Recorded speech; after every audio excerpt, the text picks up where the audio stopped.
Alors, pour ça, on va imaginer qu'en fait, on a une navette. On va imaginer que notre nombre, en fait, il prend une navette, d'accord, pour atterrir ici, d'accord? En mathématiques, une navette, on appelle ça une fonction. Voilà, exactement, mais ce n'est pas au programme, attention.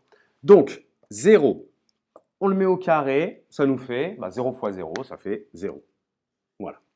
1, on le met au carré, ça nous fait 1 fois 1, ça fait 1 également. 2, 2 fois 2, 4, 3, 3 fois 3, 9. 3 au carré, 9. Très bien.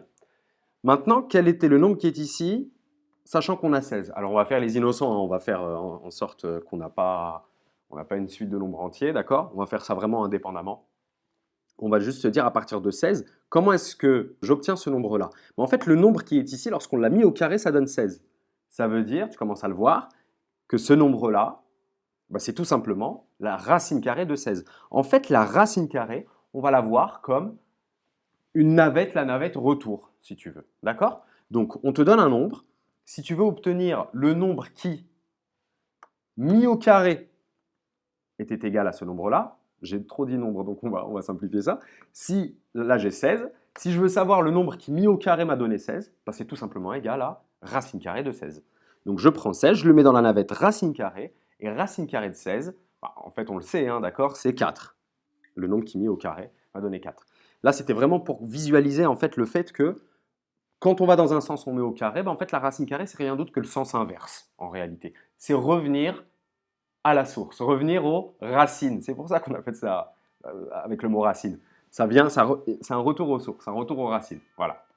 Donc on avait un nombre à la base, il est parti aller dans un autre endroit où il sera le carré de ce qu'il est. Là, s'il veut revenir à ce qu'il était avant, eh bien c'est tout simplement, on lui applique tout simplement la racine carrée. C'est la racine carrée de ce nombre.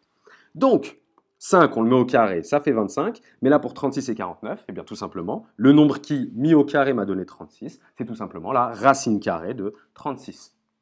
Et la racine carrée de 36, ça fait 6. On sait que 6 fois 6 donne 36. On passe à 49, c'est 7. 8, si on le met au carré, ça fait 64. Et ici, les racines de 81, ça fait 9, on l'a vu juste avant. La racine de 100, c'est 10, on l'a vu également juste avant. Et les racines de 121 et 244 sont respectivement 11 et 12.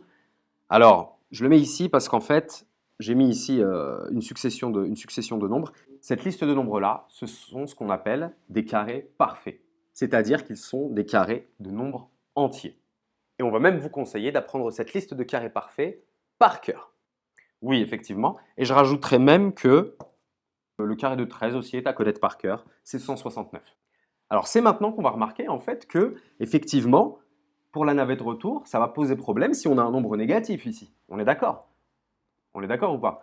Si on met un nombre au carré, c'est impossible qu'il soit négatif. Tout simplement, si on prend un nombre positif fois lui-même, ça donne un nombre positif. Par exemple, je sais pas moi, 2. 2 fois 2, ça donne 4, d'accord? Mais si on a un nombre négatif au carré, c'est-à-dire un nombre négatif fois lui-même, ça donne aussi un nombre positif. Par exemple, moins 5, si on le met au carré, ça fait moins 5 fois moins 5. Et comme tu le sais, moins fois moins, entre guillemets, ça fait plus, ça fait 25. Donc il est impossible de trouver un nombre qui soit un carré et qui soit négatif. C'est pas possible. C'est pour ça qu'il y a un bug quand tu parles de racine carrée d'un nombre négatif. Ça ne faut absolument pas en parler. C'est-à-dire que racine carrée de moins 25, attention, ça n'existe tout simplement pas.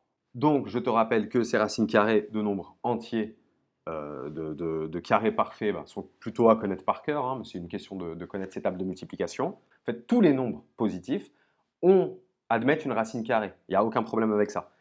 Et justement, c'est l'exemple suivant.